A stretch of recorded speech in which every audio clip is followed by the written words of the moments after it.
कहानी की शुरुआत में हम एक लड़की को देखते हैं जो कि लाइब्रेरी में से एक किताब निकाल के उसे पढ़ने लगती है। उसके बाद ये सीन शिफ्ट होता है और हमें एक डीमन आर्मी को दिखाया जाता है जिसका लीडर एरिक होता है, जो कि इन्हें आदेश देता है हमला करने के लिए, जो कि एक राज्य पर हमला कर रहे थे। फिर ये सब उस राज्य पे हमला करते हैं और उसे जीत लेते हैं। उसके बाद एरिक उस राज्य के राजा के पास जाता है और उसे बोलता है कि तुम यहाँ से भाग जाओ, मैं तुम्हें जिंदा छोड़ दूंगा।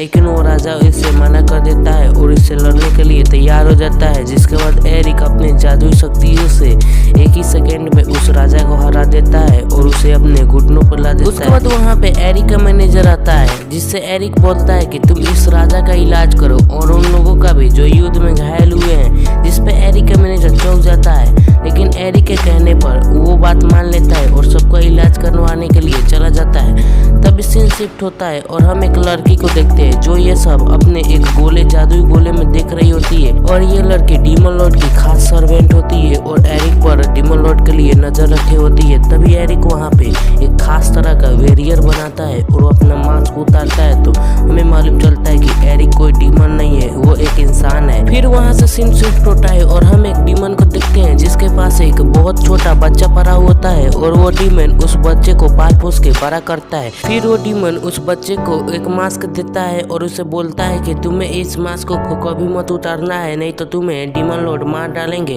फिर हम देखते हैं कि ये सब एरिक अपने सपने में देख रहा होता है जो कि एक कुर्सी पे बैठा होता है। एरिक जब टेबल के नीचे देखता है तो वहाँ पे एक नौकरानी छुप भी होती है। तब वो एरिक को टेंशन होने लगता है कि ये नौकरानी मेरी सारी रात जान गई है। जिसपे वो नौकरानी रो रो कर उसे माफी मांगने लग। फिर एरिक उसे समझाता है मैं तुम्हें कुछ नहीं करूंगा। उसके बाद एरिक जब सैर करने के लिए जाता है तो उसका मैनेजर बताता है कि हम इन लोगों को मार क्यों नहीं जीते। जिसपे एरिक बताता है हम इन लोगों को मार देंगे तो टैक्स कौन भरेगा फिर डीमन लॉर्ड को। तभी वहाँ पे वहाँ के निवासी आते हैं और इन्हें बोलते हैं डीमन लॉर्ड को हमें टैक्स कितना भरना पड़ेगा। जिसपे एरिक बताता है तुम आज तक जितना भरते आए हो उतना ही तुम्हें टैक्स भरना पड़ेगा।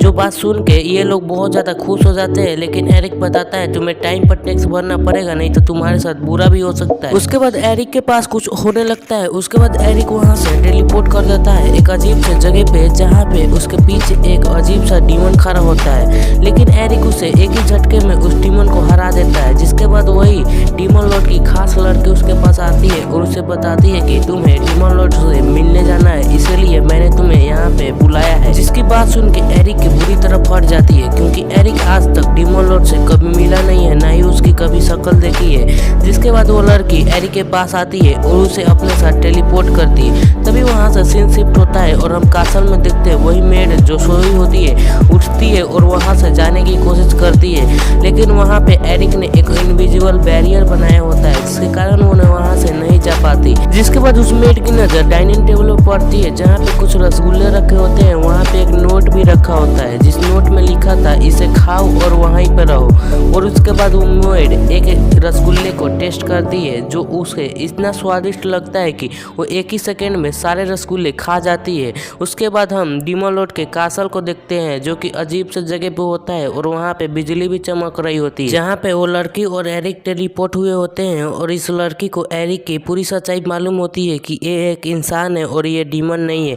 जिसके बाद ये सब कासल के अंदर जाते हैं और वहाँ पे एरिक डीमन लॉर्ड की कल्पना करने लगता है अपने मन ही मन में और उनकी खतरनाक छवि बना लेता है। उसके बाद वो डीमन लॉर्ड के सामने जाता है तो उसे मालूम चलता है कि डीमन लॉर्ड कोई खतरनाक जीतने वाला एंटिटी नहीं है, वो एक लड़की है जो कि डीमन लॉर्ड है। जिसे देखने के बाद एरिक की पूरी तरह से होश उड़ जाते हैं। उसके बाद वो डीमन लॉर्ड एरिक को बधाई देती है उस राज्य पे कब्जा करने के लिए और उसे थोड़ा सा बोलती भी है कि तुम उस राज्य के राजा को क्यों नहीं मार देते।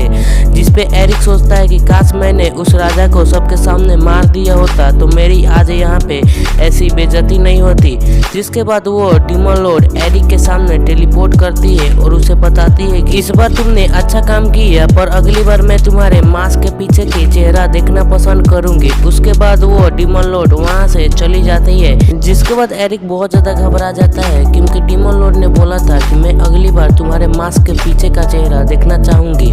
जिसके बाद वो लड़की उसे बताती है कि तुम्हारे लिए डीमन लॉर्ड ने एक गिफ्ट दिया है। जिसके बाद एरिक वहाँ से टेलीपोर्ट करता है अपने रूम में जहाँ पे उसकी नजर डाइनिंग टेबल पर पड़ती है। जहाँ पे प्लेट खाली होता है। उसके बाद वो इधर उधर देखता है तो उसकी नज़र अपने चेयर पर पड़ती है जहाँ पे वही मेड सो रही होती है, जिसे देखने के बाद मेड बहुत ज़्यादा घबरा जाती है और चेयर पर से उतर के उससे माफ़ी मांगने लगती है बहुत ज़्यादा रो रो कर, जिस पे एरिक उसे माफ़ कर देता है और बताता है कि तुम्हें मेरे राज को राज ही रखना पड़ेगा।